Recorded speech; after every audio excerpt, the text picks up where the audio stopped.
इस वक्त मुल्क के अंदर जो दो बड़े मुद्दे हैं जो इस वक्त चल रहे हैं ट्रेंडिंग के अंदर, पहला मुद्दा है वन नेशन वन इलेक्शन का। जिनके हाथों में मोबाइल है, ये जो खबरें सुनने का शौक रखते हैं, उनको पता होगा कि इस वक्त न्यूज चैनलों के ऊपर मुद्दा चल रहा है one nation one election. One nation one election का मतलब यह है कि एक राष्ट्र और एक चुनाव, यानी 5 सालों के अंदर सिर्फ एक ही चुनाव होना चाहिए। 2 चुनाव होते हैं, एक लोकसभा का होता है, एक विधानसभा का होता है। इन दोनों चुनावों को एक साथ किया जाए, ये मुद्दा इस वक्त ट्रेंडिंग के अंदर चल रहा है। इसी को वन नेशन वन इलेक्शन कहा जाता है। अब सवाल यह है कि वन नेशन वन इलेक्शन ये जो मुद्दा उठाया है, कि ये मुद्दा पुराना है या फिर जो इस वक्त सत्ता पक्ष पार्टी है बीजेपी, ये अपने फायदे के लिए लेकर के आई। जब देश आजाद हुआ था, तो देश आजाद होने के बाद सबसे पहले 1951 और 52 के अंदर वन नेशन वन इलेक्शन की बात हुई थी और चुनाव भी हुए थे। 1952 के अंदर लोकसभा विधानसभा दोनों के चुनाव एक ही बार किए गए।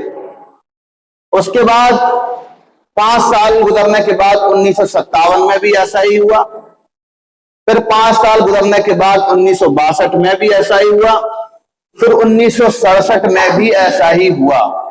यानी आजादी के बाद तकरीबन 20 साल तक, 20 से 22 साल तक वन नेशन वन इलेक्शन के तौर पर चुनाव कराए गए, इलेक्शन किया गया। फिर उसके बाद कुछ राज्यों की जो सरकारें थी, केरल वगैरह की, वहां की सरकारें भंग कर दी गई, खत्म कर दी गई। जब वहां की सरकारें बीच में खत्म हुई, राष्ट्रपति शासन लगा दिया गया, तो उनका टाइम पूरा होने पर जब इलेक्शन हुआ, तो अब यहां से मामला थोड़ा सा गड़बड़ा गया, अलग हो गया।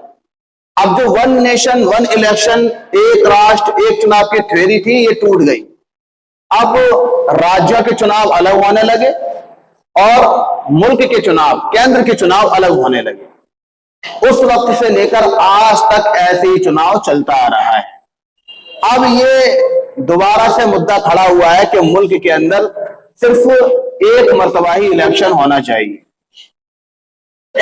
इससे जो फायदा होगा, जो ये चीज लाना चाहते हैं, वो इससे फायदा जो बता रहे हैं, वो फायदा ये है कि इससे जो पैसा खर्च होता है इलेक्शन कराने में, सबसे बड़ा फायदा ये होगा कि मुल्क का पैसा बच जाएगा और इस पैसे को मुल्क के विकास के अंदर, तरक्की के अंदर खर्च किया जाएगा। ये सबसे बड़ा फायदा वन नेशन वन इलेक्शन का की हामी भरने वालों का कहना है।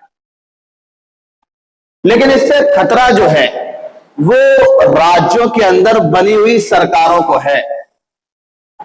जैसे कि मान लीजिए आप 2024 में इलेक्शन आने वाला है, अगर 2024 के अप्रैल में इलेक्शन होगा और वन नेशन वन थ्योरी के तौर पर इलेक्शन होगा, तो फिर इस वक्त जो जिन राज्यों में सरकारें जिसकी भी हैं, किसी भी पार्टी की हैं, वो सारी की सारी सरकारों को भंग करना पड़ेगा, खत्म करना पड़ेगा।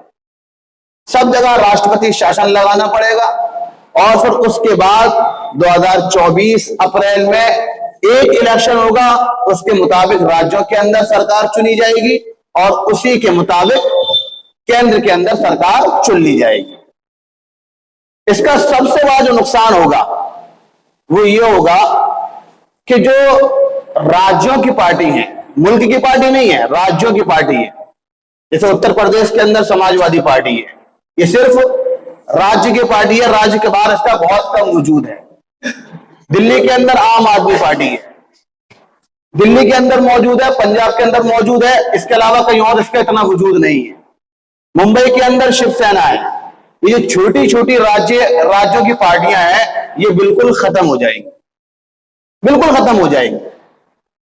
धीरे धीरे इनका नामो निशान अपने राज्यों से भी मिट जाएगा, क्योंकि वन नेशन और वन इलेक्शन की जो थ्योरी है वो ये है कि जब एक मर्तबा में चुनाव होगा तो राज्यसभा और विधानसभा दोनों पर वोट जो डलेगा वो एक बार ही डलेगा।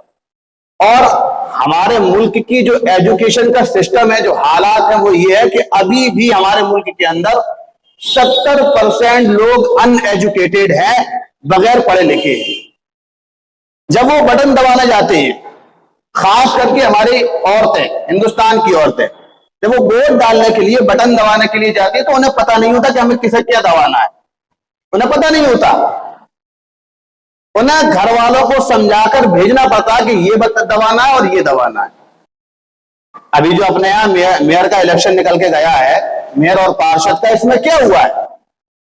आपने देखा होगा कि इसमें साइकिल की रो में, समाजवादी पार्टी की रो में ज्यादातर जो पार्षद जीते हैं वो साइकिल वाले जीते हैं। तो साइकिल वाले जीते हैं। क्यों जीते हैं? वो इसलिए जीते हैं क्योंकि यहां जो असल मकसद था फिरोजाबाद के अंदर, वो मकसद ये था कि किसी तरीके से साइकिल को जिताया जाए। साइकिल को जिताने का तरीका एक ही था कि दोनों तरफ वोट साइकिल पर डलवाए जाए। अगर अलग अलग डलवाए जाएंगे तो हो सकता है कि जो घर की औरतें हैं या जो बगैर पढ़े लिखे लोग हैं, वो मेयर पे जाके साइकिल का दबा दे और पार्षद पे जाके किसी और का दबा दे, या पार्षद पे जाके साइकिल का दबा दे, मेयर पे जाके किसी और का दबा दे। तो ये अनएजुकेटेड होने की बात है, बगैर पढ़ा लिखा होने की बात है। 70% अवाम हिंदुस्तान की आज भी बगैर पढ़ी लिखी है। और जब वन नेशन वन इलेक्शन की थ्योरी लाई जाएगी तो फिर राज्य की जो सरकारें हैं, जो पार्टियां हैं, ये बिल्कुल खत्म हो जाएंगी। जो दो सबसे बड़ी पार्टियां हैं इस वक्त, बीजेपी और कांग्रेस, बस इनका वजूद हिंदुस्तान के अंदर रह जाएगा। सारी पार्टियां धीरे धीरे खत्म हो